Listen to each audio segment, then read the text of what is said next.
Based.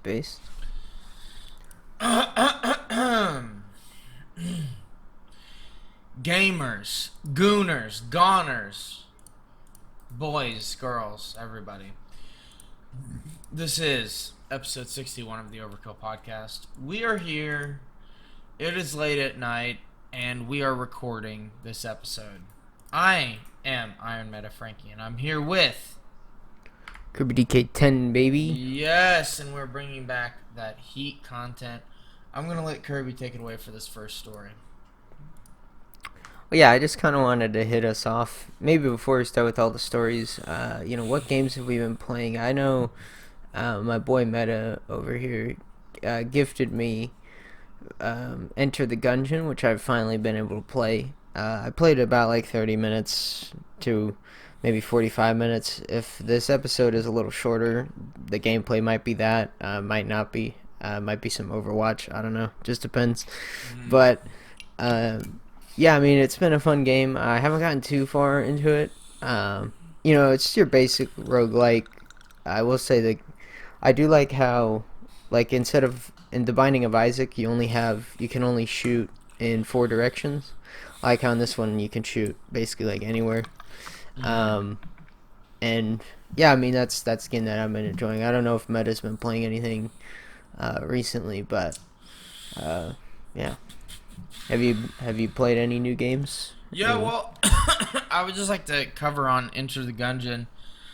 I was a much bigger Binding of Isaac, Rebirth and Afterbirth fan. Mostly Rebirth. I probably have at least 1,000 hours in Rebirth. About 800 of them offline, and I would say I've beaten the game so many times I can't even keep track anymore. I guess if I guess if I were to give my thoughts on Enter the Gungeon, it's a game I've never beaten. The fact that you can aim in multiple directions, the fact that it requires your attention and your care for detail. I guess in a bullet hell, it is really difficult for me. It's a game I've never beaten. I've gotten to the final boss, and I've died every time. I really do love Enter the Gungeon. It is just an entirely different beast. As far as games that I've been playing, I have been playing a lot of a little game called Notia, and Bellatra, but we'll get into Bellatra later. But Notia, Noita, is a game where you play as a little wizard, and it is like Terraria, but roguelike.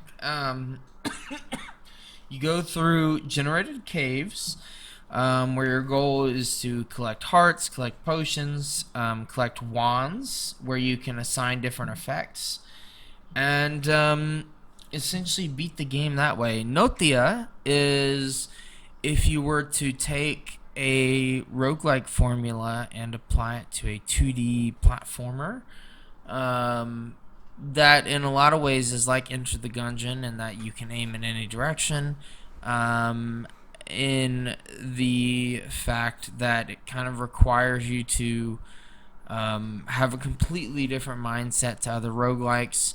To me, the Binding of Isaac is really nice because enemies are predictable.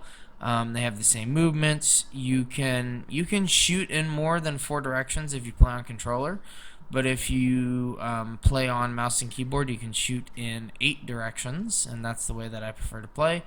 But in these other games, you often have to have much more accurate aim. So yes, I guess. Yeah, one thing I was kind of interested in is maybe playing Enter the Gungeon with a controller, because I was playing it with a keyboard. I do recommend it with a controller. I found that, especially like with the Binding of Isaac, I also liked it better on controller. So, that could be another thing. Yeah, anyways, I cut you off. What were you going to say? No, I agree. I think it's a great game to play on controller. I still lean to mouse and keyboard because for me it simplifies it to any 360 directional aim with the mouse, and 8 direction movement with the keys, and I prefer that instead of 360 movement and 360 aim, because I prefer to simplify the game down quite a bit.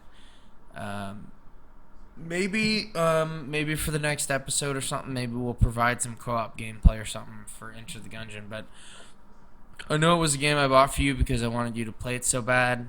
Maybe at some point I'll buy you Binding of Isaac. Rebirth, not the original, which I know you already have. But Rebirth is such a better take on the game. I don't even know why they still sell the original. So, yeah. I guess I wanted to say on Notia, we're not going to cover it today, but Notia has me hooked right now in that it's really difficult. I can only get to the frozen floor, which is floor 3, which from what I hear is really good for only having 2 hours in the game. That kind of sets me apart from at least half of the people that play the game, and I'm always really excited to get to know more. And I think indie roguelikes are my favorite category of game, next to platformers, which I know we're gonna make. But I just there's something beautiful about a game being so difficult and so unforgiving, but yet understandable, and that you can convey it with pixel graphics or simplicity. Yeah. If Pretty that base. makes sense. Maybe I'm having a Kanye crash out right now, but that's how I feel. Fair enough. Yeah. Yeah. Enter the I think that's Gungeon. about it for that. I don't know if I remember playing it multiplayer. I don't think I have. Maybe one time. I don't think we where I was have. using I know both we. controllers. Just to see what it was, but I had never actually played it. I just connected 2 controllers to see what it did. Yeah, I do also like how it's they have the different classes that you can play. Yeah.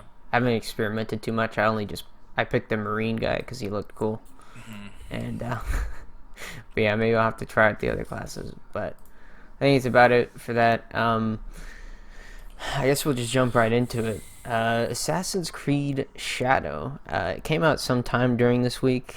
I'm not sure. I think it was Wednesday or Thursday. And I kind of just wanted to cover the game a little bit. I haven't seen too much gameplay on it. I don't know if we'll get this eventually, but I will have to say I do like how it is in a different setting, a setting that we've never seen before. It reminds me a lot of Assassin's Creed Syndicate, where it's sort of the first time that we went to a little bit more of a different setting than just Renaissance era or medieval style. And yeah, I mean, so far the gameplay, I mean, it looks like an AC game. It looks more like what was it, Odyssey, and it looks like the main form of travel is horseback riding, whereas in the other ones it was riding a carriage with horses on it. This one seems to be that way. I'm not sure. I know you played Odyssey a little bit. I think that one also had horseback riding.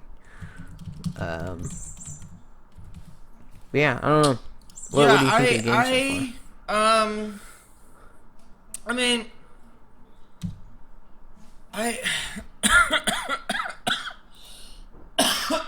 guess I'll say, from what I've seen from it, it's a little awkward, as someone who can distinguish between Chinese and Japanese culture.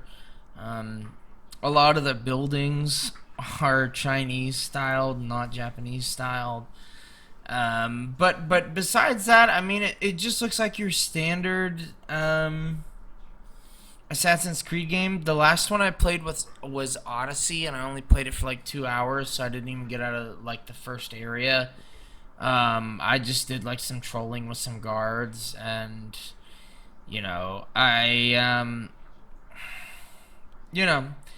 It it's an Assassin's Creed game, and I can't imagine it being any different from Odyssey, Valhalla, or anything probably post.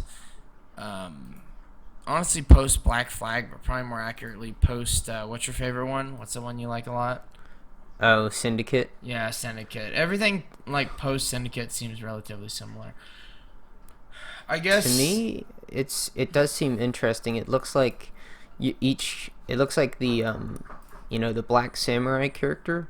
It looks like he has maybe he's like the more strength build where like you're supposed to engage in more combat, whereas like the female assassin, she may be more stealth, which that's exactly how Syndicate was, which to me kind of, I don't know, it feels kind of boring. It feels like they're kind of reusing that idea.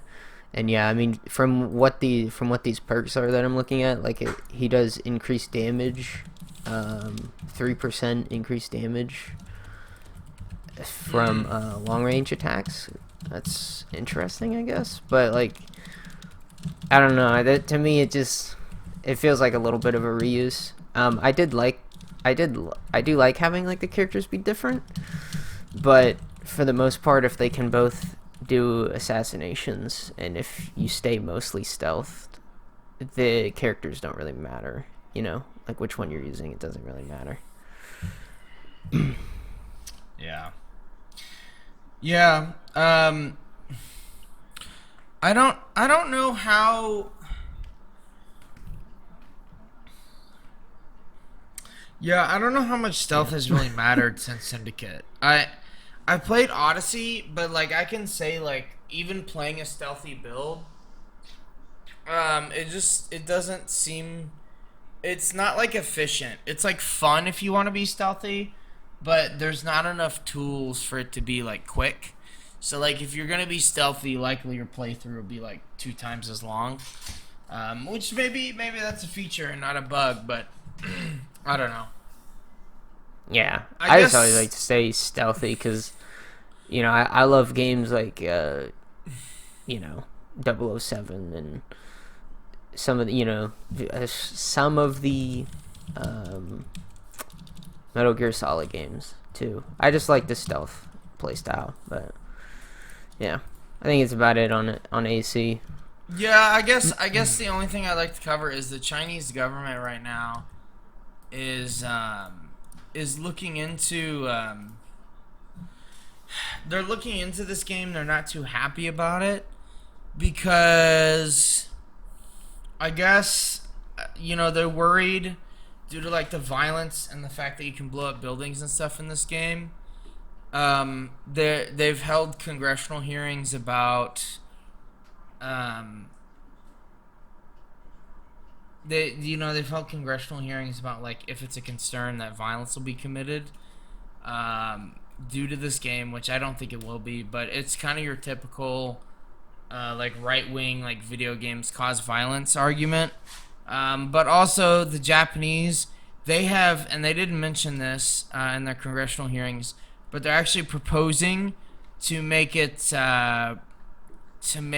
like not exactly illegal, but very frowned upon and possibly silenced to use Yasuke's name in Congress, because they don't recognize him as like an actual samurai. It's kind of like made up lore that there was ever a black samurai, which might sound offensive, but is likely true. There is no evidence that a black samurai ever existed, other than like some fan art that people have written, like, or some fan stories that people have written, like 40 years ago. So, yeah. Yeah, I thought it I was guess like that's a more. funny story about that. Yeah, I think you meant to say the Japanese government. You said the Chinese government at first, but Yeah, I did. uh, but yeah, I think it was like there was a sword keeper, like a person who would keep the sword for a samurai who might have been black, who would basically like take care of the sword while it wasn't in use, and like sharpen it and whatever, do all that stuff, and keep it for the samurai, but not use it. But anyways, that's a whole other thing. I guess we can go to our next. Yeah, we might as well move on. Yeah. I have a lot to say about that game, but I probably will not buy it because I don't like Ubisoft like that anymore. Fair. I think the only game we play is Rainbow Six, and we haven't played that in 6 months at least? Yeah, at least, yeah. Well,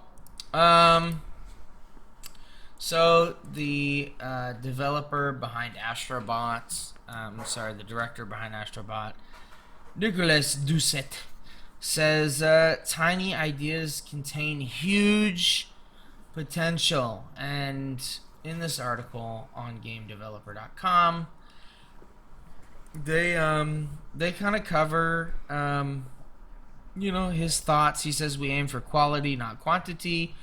The prospect of a game you can actually complete is really, really positive for smaller games.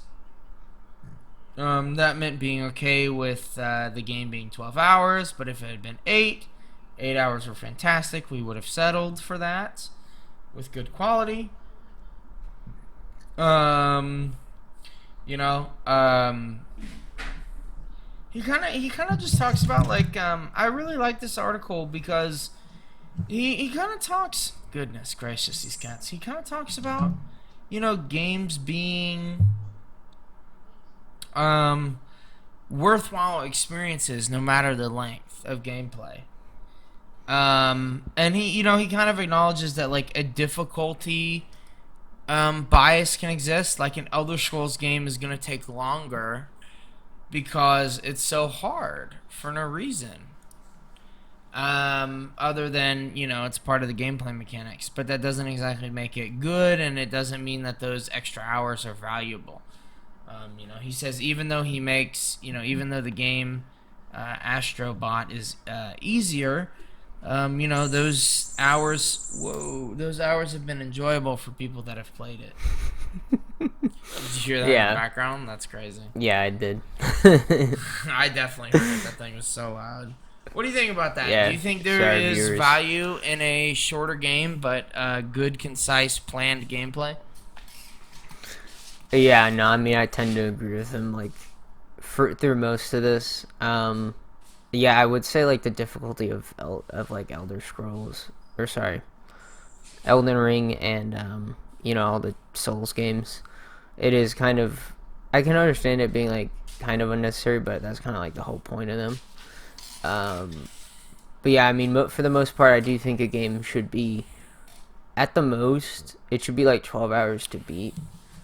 And I think 8 hours is perfectly fine because that means you can beat it in a work week, right? If you play an hour to 2 a day, you can beat a game a week. Yeah, I mean, that's how it was back in the day. I remember you and me would sometimes go to Blockbuster. We would rent a game out for a week, and we would play it, and then we would return it. And so you could do that back in the day, but nowadays, if you you can't, I don't know, you can't really rent games anymore.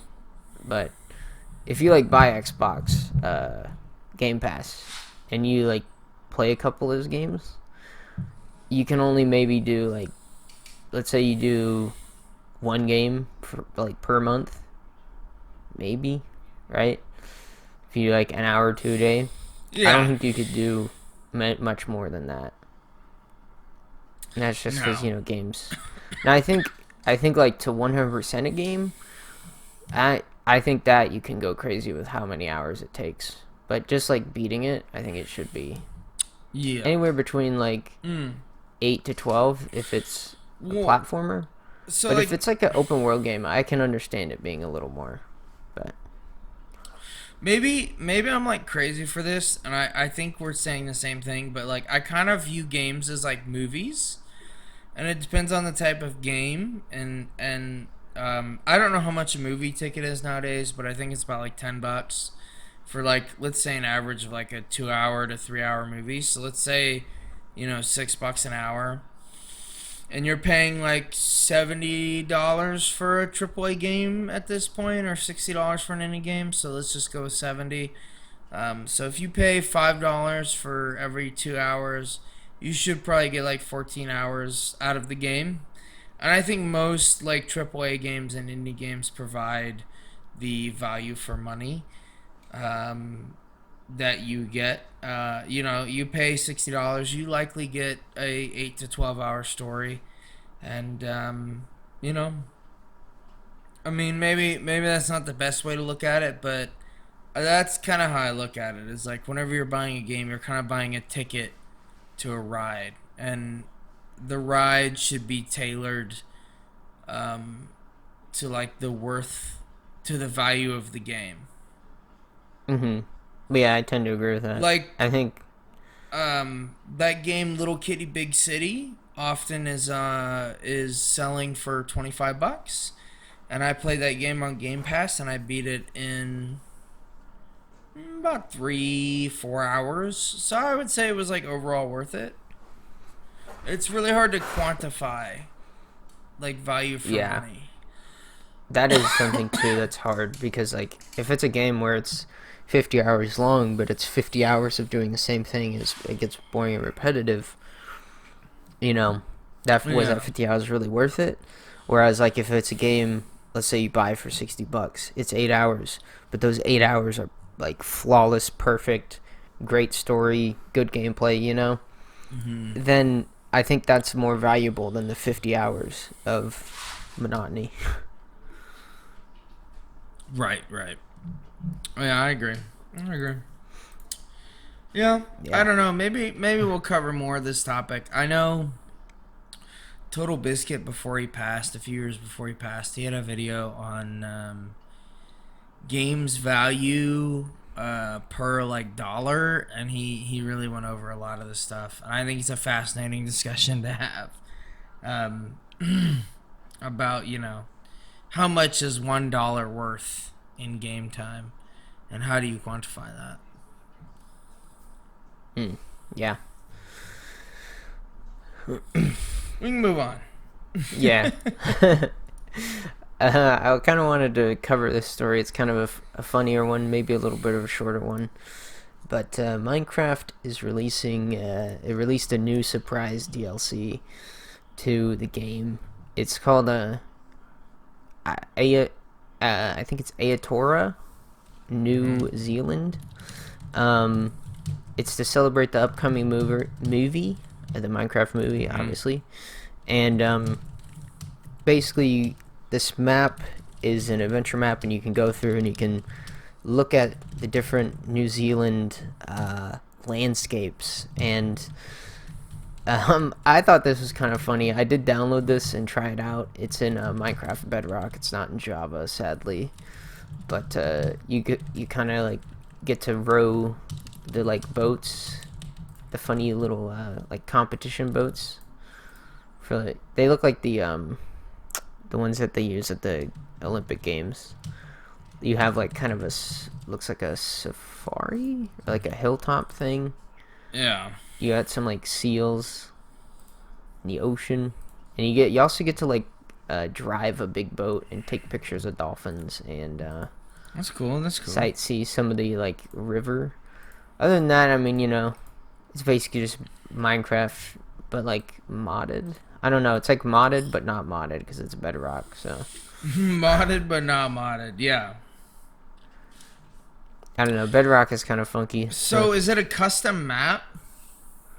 Yeah, it is. It's a custom map for Okay, so everyone gets the same seed, and everyone gets Minecraft. The same... Yeah, you just go into the marketplace and it's free. So if you want to try it out, you can.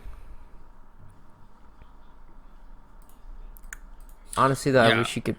I wish you could take this boat. Maybe you can. Maybe this uses like mods from the Minecraft marketplace. But Whoa! I would like to see the boats come into the actual game because they're like pretty big. They also added a new kiwi mob, which is like a little bird. Other than that, I don't think it has any other functionality. I think it's just a chicken with like a different texture, basically. Yeah. Okay. I mean, I guess not. I guess look at that kiwi.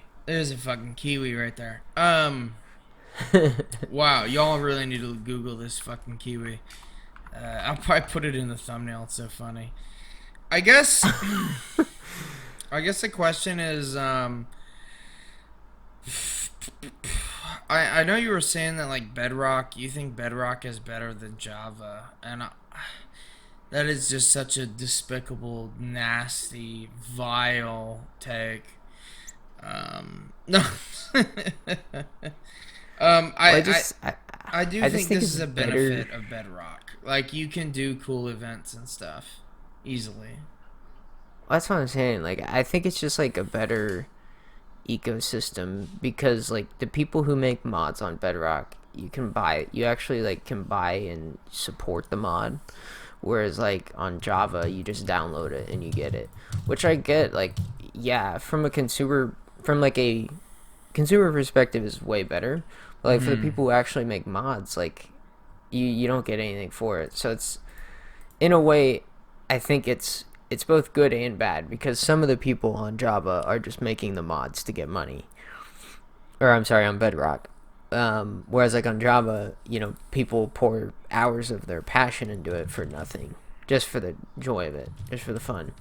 So, there's like a give and take with that, but I also like Bedrock too because it's crossplay, so you can play with anyone, and it's available on pretty much every other device besides PC.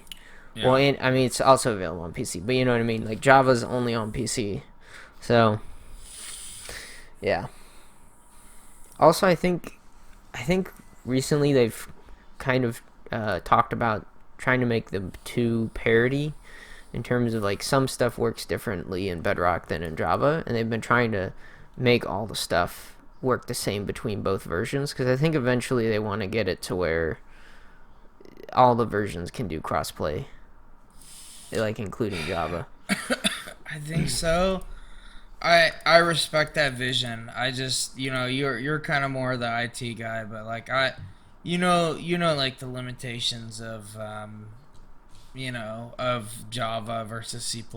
So And you also know C++ just runs way better though. Like Java, like yeah, on Bedrock of you can load course. more chunks, you can have higher FPS. Like it just the stuff works so much faster because um, in Java the code is a lot longer, so your PC has to load a lot more basically. Whereas like C++ is pretty dumb. It's pretty easy to code in, and that's why some of the stuff in C++ isn't as complex, so therefore it messes up. Whereas like in Java, it can be so complex that it also messes up. So it's just you have like different problems between each version, but it's a little nerdy anyway. Damn, that really is fucking nerdy. Nerd. Yeah. I mean, I've enjoyed my time in Java. You and I really need to get on the world and play more. But Yeah. yeah, it's cool. Let's go. So papers, please. Huh? What's going on with this? Papers, please. Papers, please. Goosecraft gamers. I hope this has been a good episode. Um, this is whenever we get into the spicy stuff. Papers, Please, if Base. you ever played it. It is a game about looking at people's immigration papers and approving and denying them. Um, Lucas Pope, the creator, says it's a tragedy. Um, his 2013 immigration sim now feels so on the nose. You want your work to be relevant, but at the same time, wow, I really wish it was not that fucking relevant, he says. Okay, okay. So you might say, what is this about? Well. This is obviously a comment on Trump and his stricter immigration policies about being a legal immigrant to the United States. And, you know, of course, Like most game developers, he leans pretty far left. Pretty far left. So he says, the wildest thing, when I made it, I felt like the relevancy of this is dropping. It was an issue, but things are going to get better from here, Pope said on an interview with PC Gamer at the Game Developers Conference in San Fran on Wednesday. It blows my mind that it's only becoming more and more relevant over time. Honestly, it's a tragedy, he says.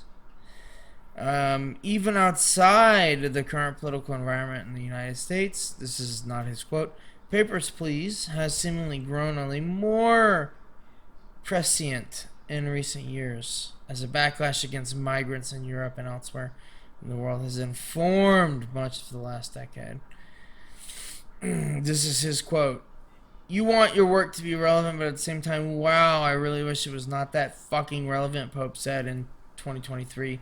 He released a 10th anniversary update for Papers, Please, while also donating $100K to the International Rescue Committee to, quote, help those affected by conflict and disaster, unquote. 2 years later, the game is still on its unfortunate upward trajectory in terms of the in-the-moment relevancy. How can it be so on the nose when it's the 10-year anniversary? But that's how it is, Pope said. At GDC, he was a recipient of this year's Pioneer Award for experimenting with the interactions of mechanics, narrative, and art. Wow. Yeah. That is very interesting. So he really didn't say anything politically controversial, but at the same time, it's very heavily implied on what it means. Yeah. I mean, yeah, you know what he's talking about. I don't know how political you want to get political, or oh, I don't care. I don't. Yeah, I mean, political. hey, personally, I think Trump's doing a great job. As someone, I do work with like a lot of diverse people, and sometimes it is hard whenever, like, you're trying to say something to someone and they don't like know English, and or they don't know like certain words, so like you kind of have to explain it to them in a different way, where it's like, I can understand, and I have like empathy towards these people, but I feel like we need to have like if we are going to have immigration, like, you do have to like know American culture, the language, how to get around and drive. Like, there are certain things you have to like assimilate, and I think a lot of the times, especially in more recent years, we've just poured in people who like don't even speak the language. And I think Trump's been doing a great job making America have an official language, which I didn't even know it didn't have. Yeah, most countries do, and America never did. Yeah, I thought it always had an official language, so I think him doing that maybe affected, I don't know, maybe affected something with immigration, but yeah, I don't know. Personally, he's been doing a great job, in my opinion. And I do want to see. I do think it's fine that we have legal immigration, but we need to, especially over the recent years, we've had tons of illegal immigration. So, yeah, he's been curving that too. Anyway. Yes.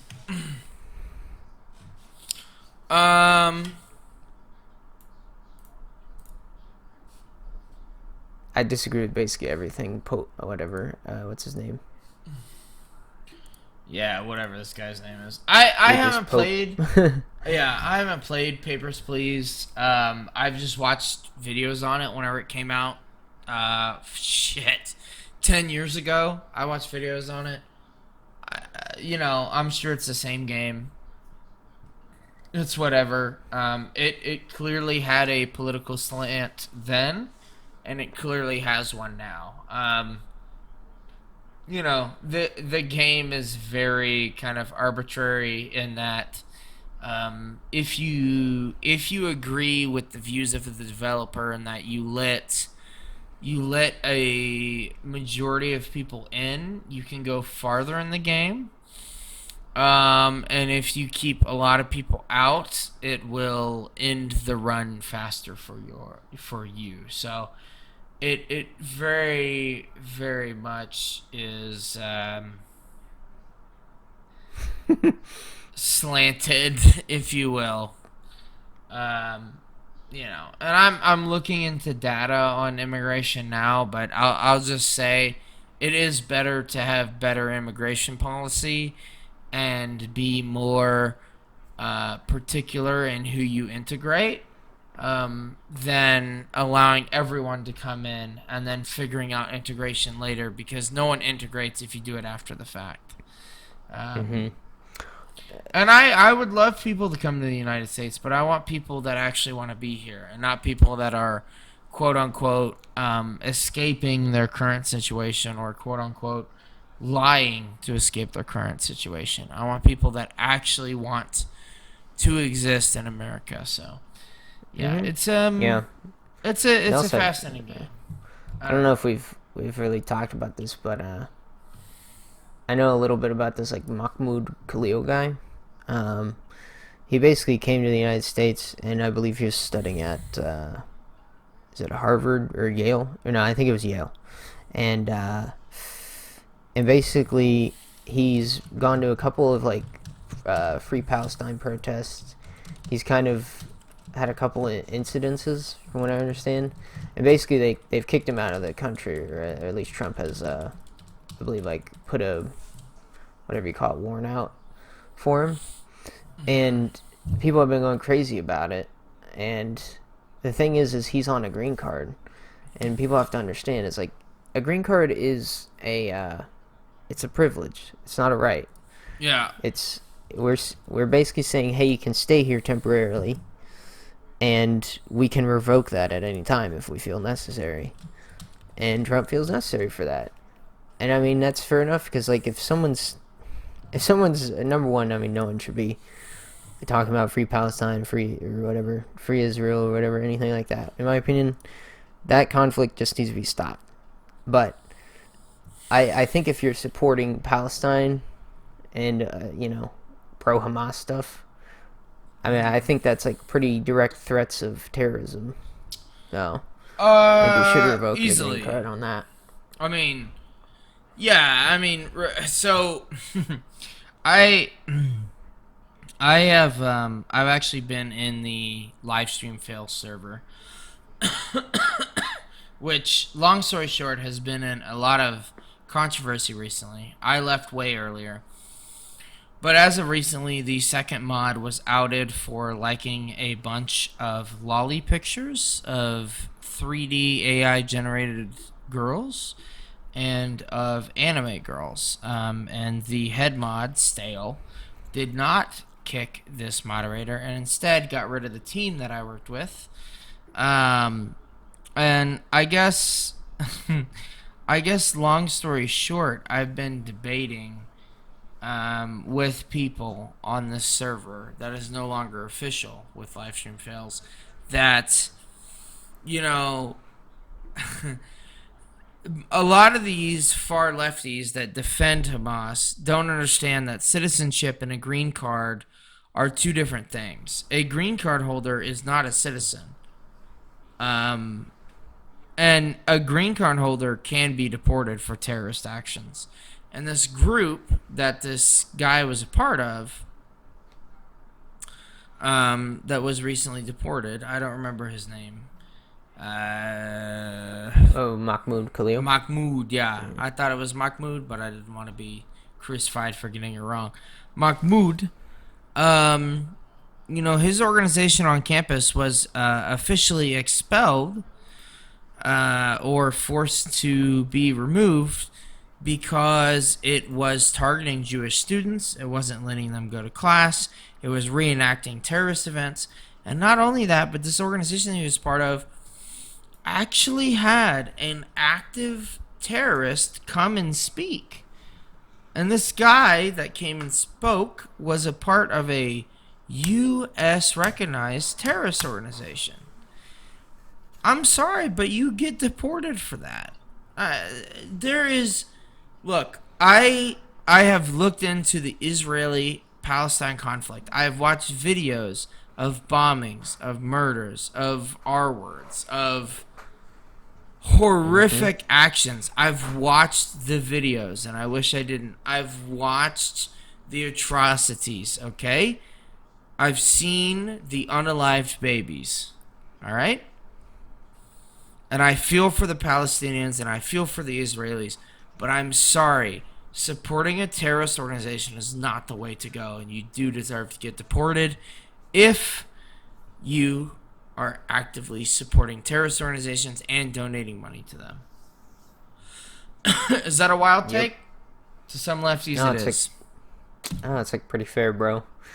I don't know. I think like most of like the world is just gone crazy at this point, and people just care about like their own ideology, which I mean, fair enough. But like, uh, I don't know. The world's a mess right now.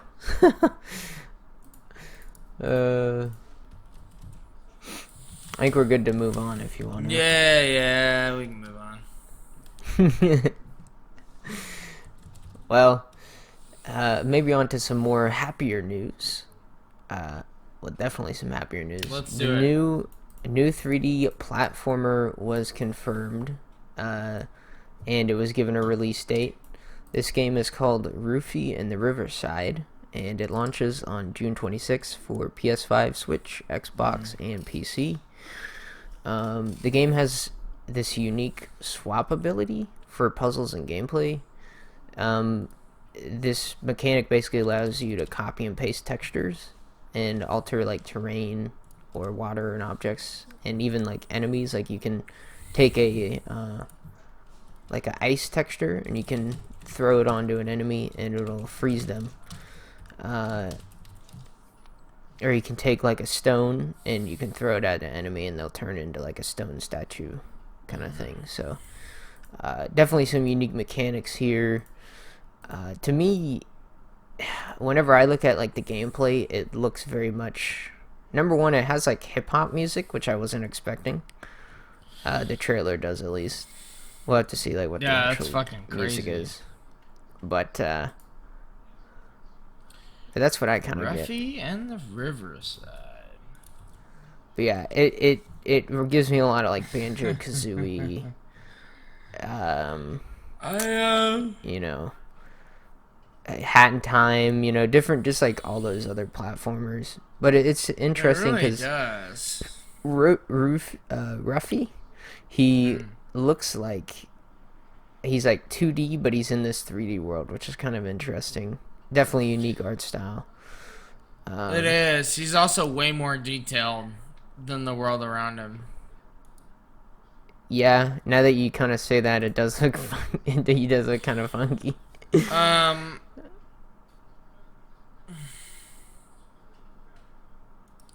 it only says on PlayStation 5 though, so is this never coming to Steam?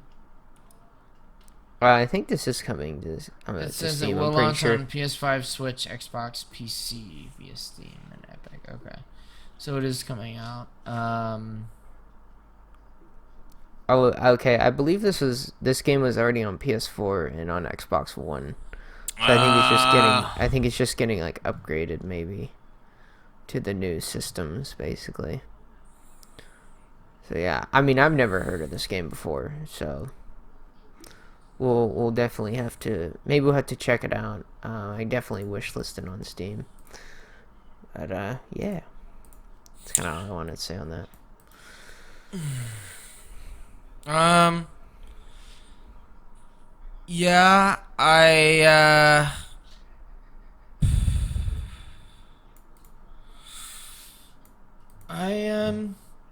it looks really cute. I like it. I'd play it. It looks adorable. Y'all should look it up. Based. I don't know what else to say. I mean, there's not much to say without playing it. So, Yeah, it's true. um, I guess we'll cover this last game. As I mentioned, I've been playing a lot of Balatro, which is a indie poker game. honestly, you can get flushes, you can get straights, you can get 2 of a kind, 3 of a kind, etc., etc., etc.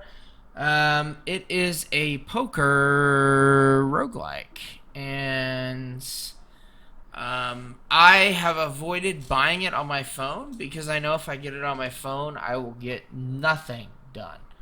Um, it is that good of a game, and it has won, I believe it won Indie Game of the Year at the Game Awards.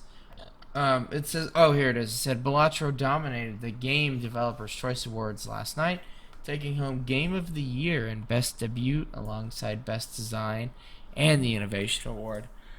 Dang. Ash, it is. If you haven't played this game yet, I actually recommend you buy it, Kirby. I do think it's worth your money.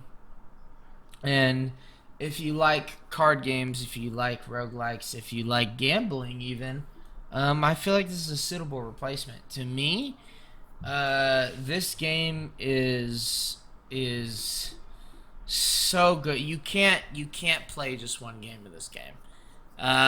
There are cards that will make your straights draw better. There are cards that will make your 2 of the kind draw better. There are cards that will modify how many points you get for each of these combos. There are cards that will modify, if you play all hearts of the same color, or all hearts of the same suit. And I don't know. It's so clever to me that you can take a simple game like poker and turn it into probably one of the best roguelikes I think that's been released in the past 5 years. It's a fantastic game. Now, have you seen anything about this game or not, Kirby? No, I haven't seen much. I think I've watched a little bit of gameplay, and I don't know. I'm just not interested in very many card game. I'm just not interested in the card games, or even stuff like Magic, or just anything that's not not actiony. I just don't like. Yeah. I can understand that. It's a thinking man's game. No. I think the only games that I like that are kind of calming are Animal Crossing or Stardew, stuff like that. Well, I don't know if this game is necessarily calming, but I think you kind of have to already like card games quite a bit. Yeah, interesting. Yeah, I guess I kind of just wanted to highlight it. I've really been enjoying this game. And most people have played it by now. It's won a bunch of awards. I'm surprised you haven't heard much about it. No, I haven't watched much about it. Maybe I'll have to look into it, but yeah. Okay. I think that's about it for the podcast. Wow, 50 It's been minutes. a longer one. Wow. Hope you guys enjoyed this. Has it been coherent or not? I don't know, a little bit, hopefully. A little bit. Oh no, have I been that bad? No, we've been doing good, bro. Okay, all right. Oh, I'm folks, just surprised it was this long. Well, yeah, I'm not used to recording this late at night. I'm tired, and I've had 2 margaritas. I'm exhausted. This would be 100p. peace. Yeah. Well, y'all have a good night, morning, Yeah. wherever you're at in the world. Peace. Yep, this goes up on Sunday. Peace. Peace.